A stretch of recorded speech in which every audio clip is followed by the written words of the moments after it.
Hi friends, this is your ANR sir. Today I have come up with a new concept in general English. In all competitive examinations we find at least one question carrying 5 marks of this concept. It is verb forms.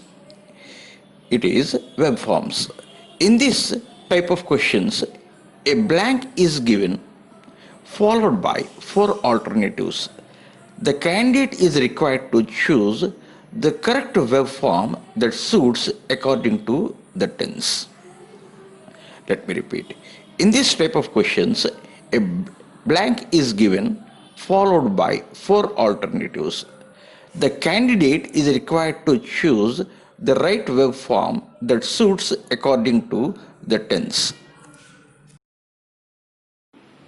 So here is your first sentence. The train had left before I dash the station. The train had left before I dash the station. Here are your four options. A. Reach. B. Was reaching. C. Reached. D. Reaches. A. Reach. B. Was reaching. C. Reached. D. Reaches. So your right answer is reached. Option C आपका सही जवाब option C reached है, क्योंकि देखिए दिया गया वाक्य में पास्ट परफेक्ट टेंस में वर्ब है had left. The train had left. had left का मतलब क्या है? Past perfect tense. इसलिए दूसरा वर्ब सिंपल पास्ट में होना चाहिए. इसलिए दूसरा वर्ब फॉर्म सिंपल पास्ट में होना चाहिए. Reached simple past form of the verb reach. Reached simple past form of the verb reach. दिया गया वाक्य में अगर दोनों घटनाएं पूर्व में घटते हैं तो जो घटना पहला घटती है उसे पास्ट परफेक्ट में लिखा जाता है. बाद में जो घटना घटी हो उसे सिंपल पास्ट में लिखते हैं.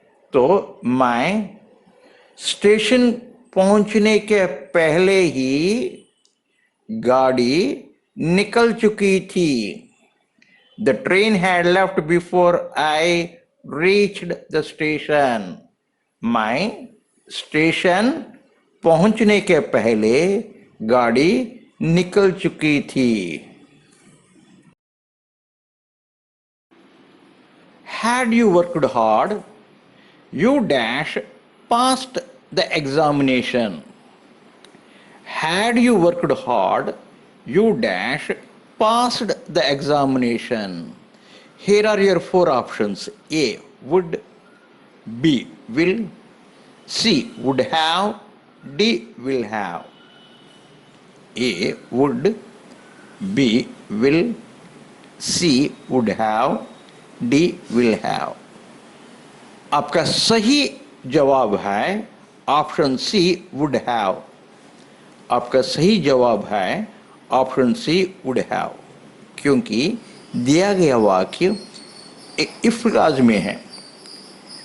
इफ क्लॉज तीसरा श्रेणी का थर्ड क्लास. इसकी मतलब क्या है? इफ क्लॉज में पास्ट परफेक्ट में वर्ब होगा और दूसरा क्लॉज में परफेक्ट कंडीशनल होगा. इफ क्लॉज में पास्ट परफेक्ट में वर्ब होगा और दूसरा क्लॉज में वर्ब परफेक्ट कंडीशन में होगा. परफेक्ट कंडीशनल का मतलब क्या है? Would have. परफेक्ट कंडीशनल का मतलब क्या है? Would have. इसलिए had you worked hard you would have passed the examination. Had you worked hard you would have passed the examination. इस वाक्य में और एक नई चीज भी है। क्या है? एक्चुअली वह वाक्य if you had worked hard होना चाहिए। एक्चुअली पहला clause if you had worked hard होना चाहिए, लेकिन सेंटेंस को थोड़ा जोर देने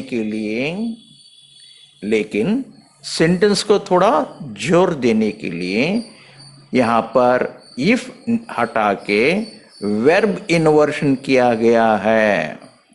इफ हटा के वर्ब इन्वर्शन किया है क्योंकि यहां पर उस वाक्य को क्या देने के लिए? जोर देने के लिए, जोर का झटका हल्के से।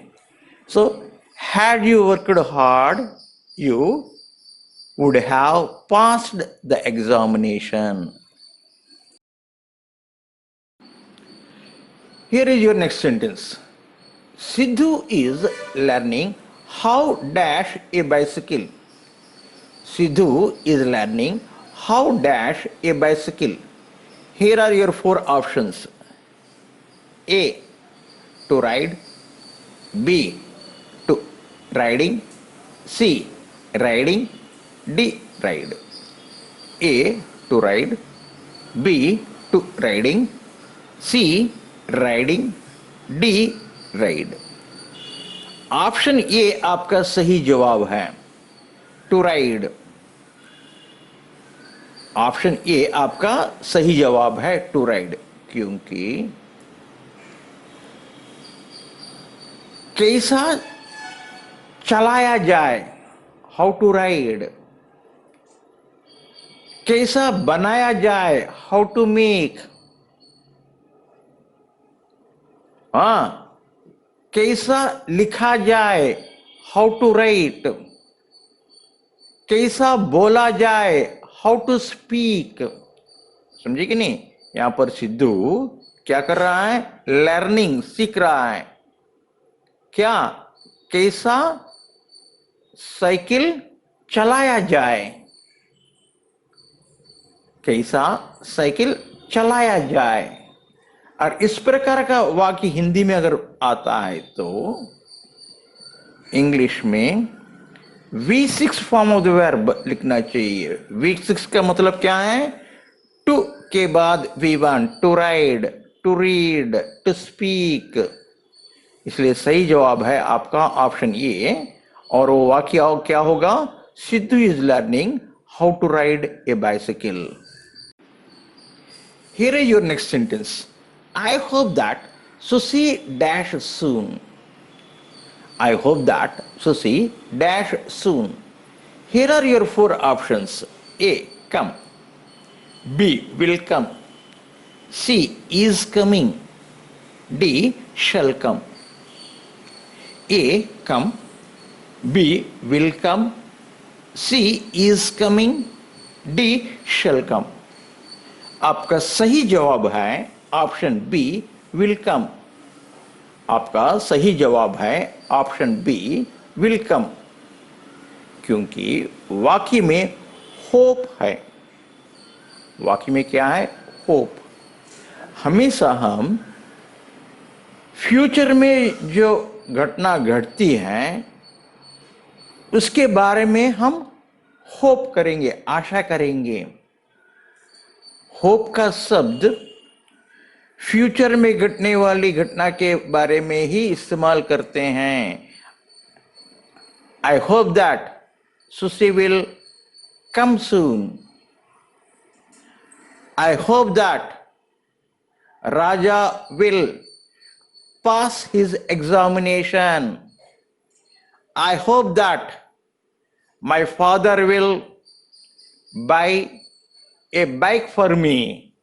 इस प्रकार से होप का शब्द फ्यूचर के बारे में इस्तेमाल किया जाता है।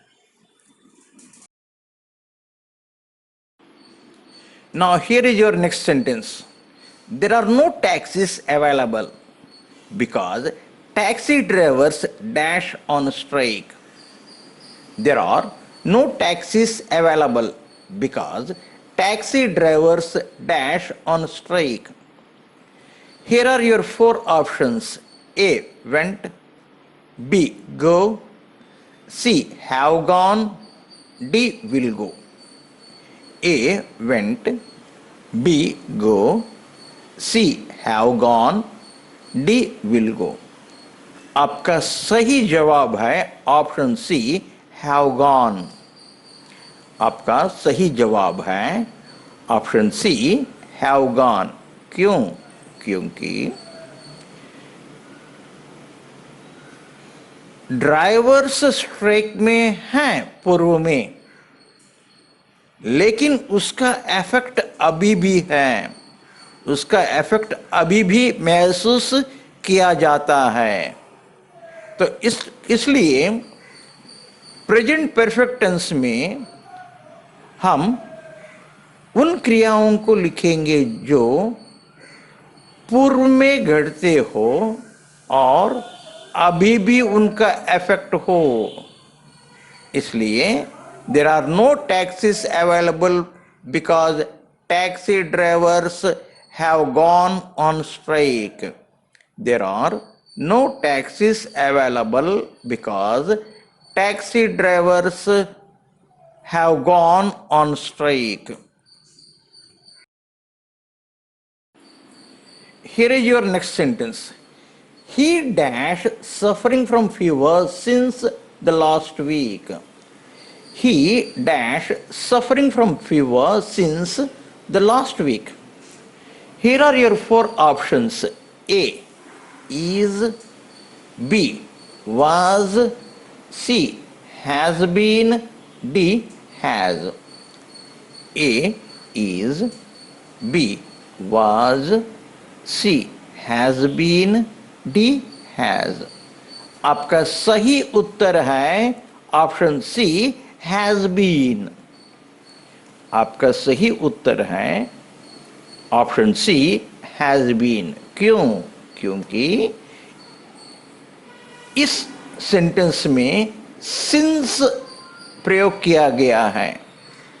अगर किसी सेंटेंस में सिंस या फॉर का प्रयोग होता है, उस सेंटेंस का टेंस प्रेजेंट परफेक्ट कंटिन्यूअस होगा। और एक बार बोल रहा हूं, और किसी वाक्य में सिंस या फॉर का प्रयोग किया जाता हो, उस वाक्य प्रेजेंट परफेक्ट कंटिन्यूअस में होगा। He has been suffering from fever since the last week. He has been suffering from fever since the last week.